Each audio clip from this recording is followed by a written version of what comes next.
Welcome everyone to episode 11 of Raw Sport. My name is Ahmed El Houli, and as always, my co-host Mr. Tony Sheehan joins me on the show. Tony, how are you, buddy? How's things?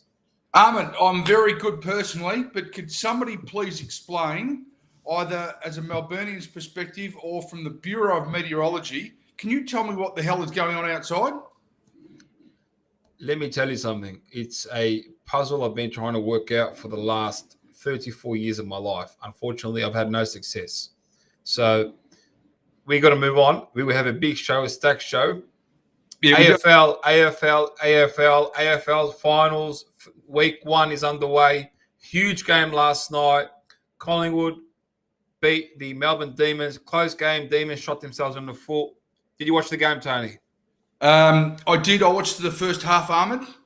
I watched the most crucial points from a very good vantage spot, but I didn't see the game after half time due to an internet issue at the place of residence. Well, there you go. So, big game, 92,000 people. In terms of business, economics, Collingwood was the biggest club in the land, 106,000 members. It came out. These guys are on a roll, off the field, on the field. Do you think they can go all the way? The Pies, yeah, I thought they can go all the way for the majority of the year. We know they had a minor hurdle in the last few games of the home and away season, but they still finished on top, and they go in with the best form. They've got DeGoey, who is nearly close to 100% fit, and they've got Pendlebury, who is an out-and-out champion at 34 or 35 or whatever, however old he is, who's pushing to 400 games. And the beauty of the Pies list is they have depth. They have blokes in the twos pressing the blokes in the ones for that all-important spot to go into the semi-final. But you know, the Pies always finish strong this year. Like, they always finish strong. Last night, I thought they lost the last quarter. Oh, they did. And they had a lot less scoring shots than the Demons, but they still managed to win by 7 points. Yeah. We go back just under 12 months. I was live at the SCG when Collingwood gave Sydney an almighty start in the preliminary final, only to come back and lose it by 1 point with, 30 seconds to play. So Collingwood has the drive. They've got the ambition. They've got the hunger. They also have an incredible coach in Craig McRae. He's very serious behind closed doors, but playing for Collingwood is not the end of the world, and they're enjoying it. Absolutely. Good segue into the grand final decision made by the AFL yesterday. Made a lot of noise, actually. The AFL has made a decision to not have any promotion for the controversial yes vote that is coming up next month. Do you think this is a good decision or a bad decision, Tony? I think it's a brilliant decision, Ahmed, because woke society is attempting to take over, and Australian sports fans, or not only Australian sports fans, American sports fans and European sports fans are sick of being told what to do in a political sense using their sporting channels. People want to go to a football game, a tennis match, a rugby league contest without having political bias shoved in their face. Absolutely. And it's something that we've been commenting on recently in our last few episodes at Raw Sport is that we're so sick of it. We don't care about the politics when it comes to sport. We're here to watch the two teams play, give it their best, support them, and move on. Anything else is dividing. It's divisive. It's unnecessary. We only care about the sport. Props to the AFL for making that decision.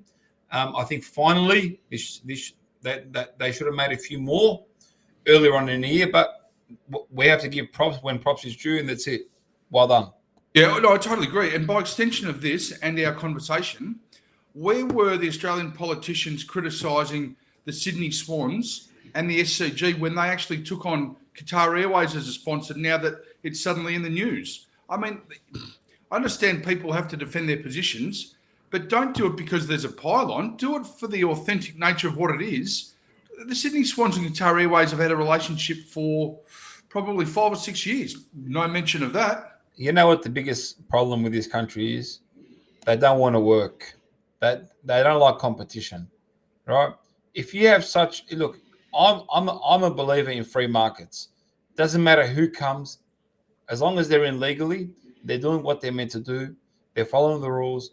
What's the big deal? Why? What kind of country are you building when you're choosing this company over that company? They're not coming in and undermining them. All they're doing is keeping them honest and making them pull their socks up. It's not a big deal. It really isn't. And number one, what's anybody's business what the Swans do? At the end of the day, those people are not going to pay the players. They're not going to pay the bills. All right, at the end of the day, the Swans have to do what's right for the Swans within the rules of the law of the land. That's it. And they're doing that. Move on. Another petty discussion to cover up what's happening in today's world where people are doing it very tough. Yeah. That's all they're doing. At the end of the day, sport is sport. There's relationships with countries. There's relationships with everyone. As long as it doesn't break the law of the land, there's nothing wrong with it. Move on. I totally agree with everything that you've just said. Was Qatar Airways a major sponsor of the recent Women's World Cup in Australia? I'm not sure. I can't say yes or no. For all of our viewers, but from my memory serves me correctly, I think they were, if not could have been, the potential airline sponsor for the World Cup. Mate, Qatar Airways just upgraded Penny Wong to a first-class flight, and she accepted it literally a couple of days ago. I don't have an issue with that, but I know. So moral of the story is, if these politicians at the highest level are flying Qatar, so what is the problem? Yeah, I totally agree. Anyway, let's stick to sport. Moving on. Dustin Martin was seen with Damien Hardwick yesterday on the Gold Coast, sitting down. I think he's going to go, Tony. Ahmed, it's a really, really good question and quite the conundrum. One, for Richmond, because they've probably been planning for this for the past 2 seasons, in terms of getting the best player in the competition. The club knows that he's had itchy feet every time around this time every year, whether it be Sydney or Queensland. The jungle drums are beating louder. He's not playing the same explosive footy that he has done since they won the premiership 2 years ago. That's not to say that he's still not brilliant. I mean, he was on the verge of All-Australian selection, but he was judged too harshly because they compared this season, 2023, to previous years where he was a clear standout. So we have to ask the question, is he better off servicing Richmond and playing 300 games, or does he seek a trade to the Gold Coast where he thinks he wants to play at the Gold Coast? It's a better lifestyle. The weather is better. He can get out of Melbourne's bubble, but he's been living in Melbourne since he was a teenager.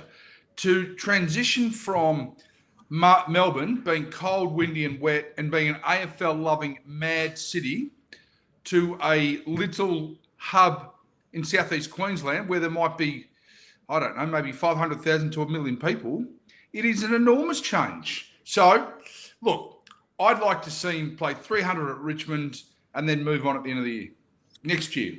I think he'll go and reunite with his old coach, someone who he's very comfortable with and obviously got along with because he backed him for many, many years. Melbourne's not the same what it used to be when Dusty was a teenager, or even 5-6 years ago. Melbourne was the greatest place on earth. Sorry, mate? COVID did that. Not only COVID, a bit more than COVID. But anyway, we aren't going to get too deep into that. But yeah, I think he'll go. It's refreshing for him. It's a new challenge. He's been there, done that at Richmond. Like, what else? Like, who cares if he plays 300 games or not? He's a lifetime member. Yes, you're right. But it's not cut and dried. Dustin Martin could have literally been catching up with his old coach. Yes, we are reading a lot into it. Yes, I'm sure questions would have been asked. But Damien Hardwick and Dustin Martin can literally turn around and say there is nothing wrong with two old friends catching up for a coffee. Why is the catch up now after he's been signed as a coach and not before? Well, because it's the first time they've been seen on foreign soil. But it's great for the Gold Coast. Absolutely. But anyway, I think he'll go. Mick Maynard last night. Mick Maynard's the UFC executive. Big hit. Do you think he deserves a week, 2, 3, or nothing? No, I'm going with the latter. I think Braden Maynard has to get off. He was going for a smother. He jumped with the intent to smother and then turned his body at the last minute to protect himself. Now, yes, Angus Brayshaw is the ball user, but both parties have to defend themselves from collision. Now, I think more has been made of this because Brayshaw has a history of concussion, he wears a helmet, and he was taken from the ground. Now, that's not to say that the impact was we deemed it any less painful and or serious, but Maynard had every intention of playing within the rules. It's just unfortunate that Brayshaw was the recipient. And then after the game, we had a fairly pointed Melbourne coach, Simon Goodwin, who was certainly made his feelings felt in the post-game press conference. Yeah, absolutely. I think it's going to be talked about all week. This is going to be a conversation that's going to be talked about all week. I think he will not get off. I think he will be penalised purely based on the impact that it had on Brayshaw. I think he'll cop a week at least. Oh, I think that's disappointing if that happens. So I think it will be within the MRO's discretion in the next 48 hours. Yep. And I think a decision could be handed down as soon as today, as late as Monday, and whether he will be tribunal bound, let off, a fine. I mean, some of the decisions we've seen of late, Ahmed, that you and I have discussed, are bordering on absolutely farcical. So who would know what the tribunal and the MRO and how they would adjudicate? Exactly. But this is just my personal opinion. I don't think he should be, but I think that's what is going to happen. But Jacob Wiedering, the All-Australian captain, and was pled guilty and was given a fine. That's Jacob Wiedering. It's not Maynard. I don't know. Oh, it's personality clash now. It could be. So anyway, we will follow this story. We'll keep you updated. Moving on. Swans Carlton sold out. Big game. Carlton hasn't played finals since I think 2000 and is it 11? 10 or 11? Yeah, I think 11. Hasn't played finals since. And I remember that game against Richmond. The umpires could not hear themselves. There was 90,000+. One of the loudest games I've ever witnessed. Even through the TV, you could hear the fans going ballistic. Big final. The Blues fans will be out in force. Now, I think the Swans might really ruin the party here. I mean, wow, that is a big call. It could happen because that's their specialty, right? That's defensive footy, making a game ugly, and big surprises is a Swans specialty. Yeah, but it is a big ground. It is. But, hey, I mean, Carlton rested a few players last week or the week before. Yeah, but I don't know. When they lost the Giants, I thought they were arrogant in that game. Yeah, so will that come back and haunt them? I don't know. It could. The Swans are a very disciplined side. Let's just put it that way. As we know, most of the AFL is played above the shoulders. 100%. All right. Sticking with the Swans, Brodie Grundy. All these rumors about him meeting up with the Swans. Apparently, heavy interest. Lots of conversations happening. You broke some news on Twitter as well last night. What's going on, mate? Well, I believe, Ahmed, that Brodie Grundy is as good as done to the Sydney Swans, which is a huge news because he's out of favour at Melbourne. he was earmarked to go to Port Adelaide. Port Adelaide's has waned in their affection for Brodie Grundy. Sydney has emerged as a very big suitor. Their coach, John Longmire, head of football, Charlie Gardner, and their CEO, Tom Harley, met with Brodie Grundy last week in Melbourne. And it would seem to me that a deal is as good as done for Brodie Grundy to become a Sydney player in the upcoming 2023 trade period. His story is a bit of an interesting one. He went from signing a 7-year deal with, what is it, $1 million a year? 950 is reported. Yeah, and now he left the Pies, went to the Demons, struggled with the Demons, and he's had a fall from. He's had a really bad fall. What's going on? Well, look, people are starting to figure him out. He's 30 years old. He is reasonably smart by AFL standards, and I think he is starting to show his true colours. Now, whether that be a good thing or a bad thing is yet to be determined. What's that mean? But what do you mean by true colours? Well, I think people are starting to perceive him as a bit of a lone wolf, likes to do his own thing, doesn't like to conform to team rules. And from some of the inside people who know Brodie Grundy and know the situation, they suggest that he's, at the moment, he is looking at opportunities outside of the football field rather than worrying about his prowess on the football field. He's got his objectives the wrong way round. Opportunities like what? Different sports or business or what? Business. Money-making opportunities outside the fence. So he's pretty much done then. He shouldn't be playing footy if that's the case. Well, got a 4-year deal to go. He could be a very good player at a team that he conforms to. Now, I'm not suggesting that he become a conformist, but if he ingratiates himself in a new team, be it Sydney, be it Port Adelaide, be it West Coast, be it the Western Bulldogs, he just needs to get the best out of himself, change the way he thinks, and remember, he's a star because of the way he plays football, not because of the potential interests outside of the ground. Absolutely. Interesting. Let's see how that one plays out. Sticking with Sydney, the UFC is in Sydney this week. The UFC, one of the biggest entertainment companies in the world, or fighting companies too, actually, is in Sydney this week. Huge lineup. Israel Adesanya versus Sean Strickland, and our boy, the shoe drinking Bam Bam, is also fighting as the semi-main event. He's fighting. Sorry? What did you think of the press conference on Wednesday? Well, Bam Bam didn't talk much, but it was all Sean Strickland going ballistic. He went, well, actually, Izzy and Sean Strickland, they're like polar opposites. One's very into his gaming and all this stuff, and Sean Strickland's a no F's given guy, just says it as it is, doesn't care who he offends, nothing.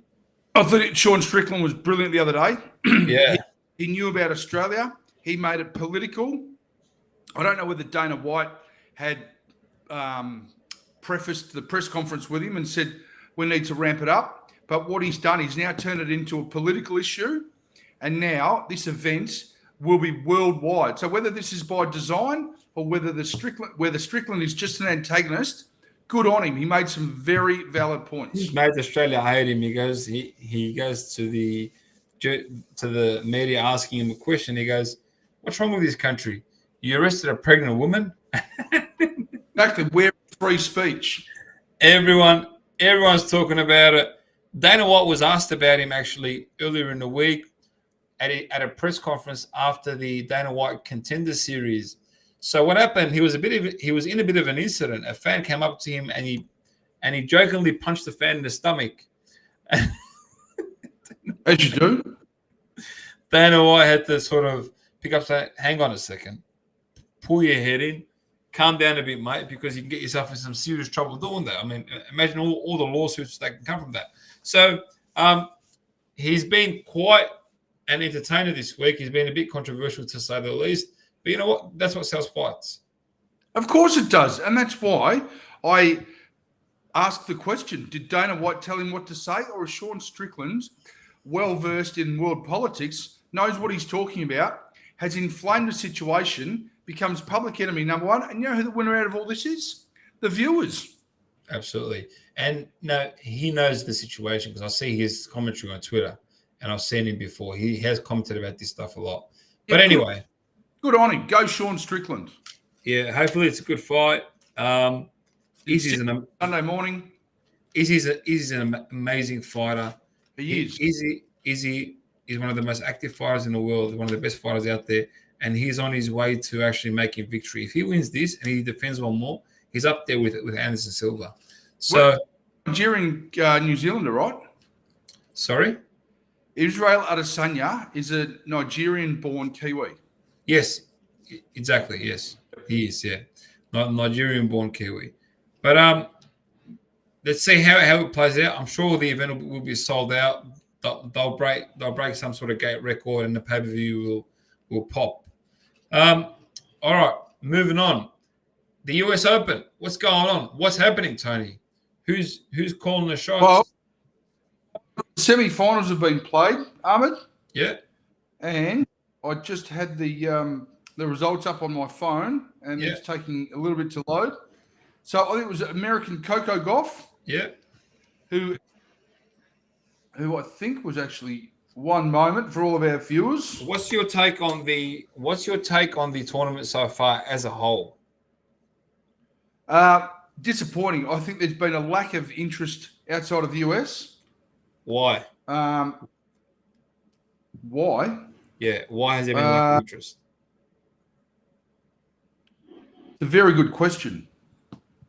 I just think the world at the moment, I think our viewing habits have changed. We are becoming insular. We're not leaving the house as much. We're spending less time with other people. And I just think sport at the moment, some sports around the world are suffering. I mean, if you look at Inter Miami and Lionel Messi and David Beckham, that has superseded almost any other sport bar the NFL and the NBA. I mean, maybe even the NBA. But tennis has taken a back seat. So live at the moment at the US Open in New York, American Coco Gauff is up 6-4, 3-2 over Machova. And in the other semi-final, American Keys is about to face Sabalenka.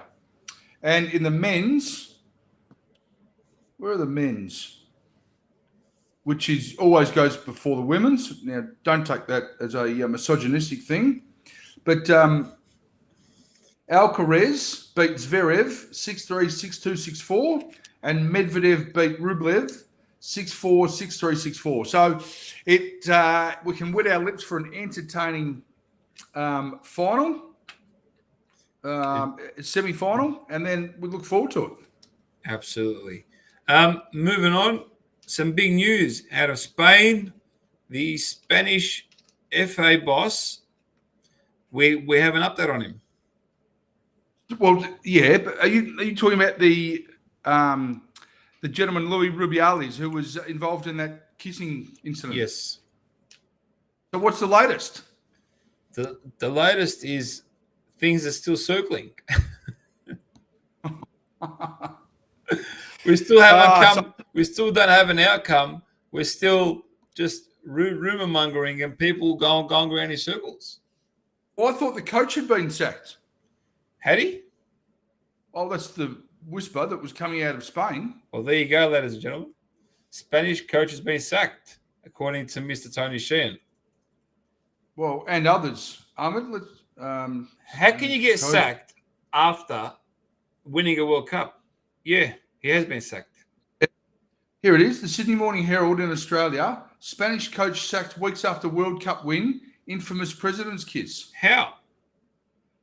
You just won a World Cup. They're a fall guy, and somebody's got to take the fall. But hang on a second. He just won a World Cup. Look, I don't make the decisions. We only commentate. Interesting. That's controversial. That's really, really controversial. Well, it certainly is a shock because from what we know, he didn't participate in any of this, but seems to be the fall guy. He was also the sporting director of the FA as well. So, yeah. Interesting. All right, then. Bring this to an end. Any words of wisdom before we tune out? If you're going to Sydney tonight, take a raincoat. Wow. Ladies and gentlemen, tune in every week. We have words of wisdom. We have raw insights and opinions. Thank you, everyone, for tuning in. Take care, everyone. We'll catch you next Tuesday, 10 a.m. Take care. Goodbye.